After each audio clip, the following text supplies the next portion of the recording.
Il serait encore aujourd'hui plus d'1 million d'étudiants en mal de logement en France. Le constat est récurrent, pénurie de places, longue liste d'attente, studios loués à des prix exorbitants. Et cela alors qu'en 2014, 2 étudiants sur 3 ne vivent pas chez leurs parents. Alors ils rêvent de trouver des solutions. Illustration de tout cela, Lizzie Treux, Antoine Musser, Michel Hiver. Voilà l'appartement. Pour Antoine Tiffine, la pression monte. Originaire de Rouen, cet étudiant n'a plus que 2 semaines pour trouver un toit en banlieue parisienne. D'accord. Ouais, on voit que c'est tout neuf, quoi. Antoine dispose de 500 € pour se loger. Un budget serré, d'autant qu'à chaque visite, on lui demande de plus en plus de documents pour séduire les propriétaires. Pour vivre dans un appartement plus grand, il opte pour la colocation.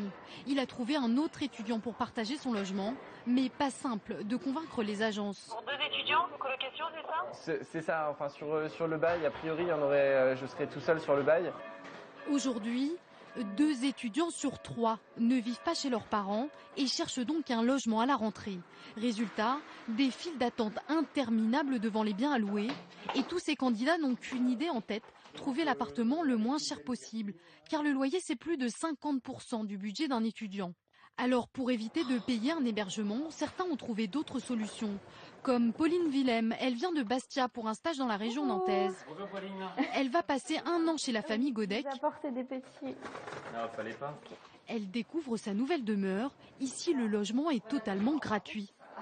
Donc on a mis un petit bureau. Ah, c'est super en tout cas, vous avez tout bien fait comme il faut. Voilà. En échange, ses parents, en Corse, proposent d'accueillir un étudiant dans son ancienne chambre grâce à un site internet. Seule dépense, elle participe aux frais pour la nourriture et doit suivre certaines règles.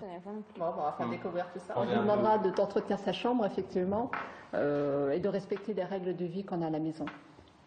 C'est-à-dire quoi? C'est-à-dire, par exemple, ne pas fumer. Dans la maison, on ne fume pas, donc on lui demandera de ne pas le faire.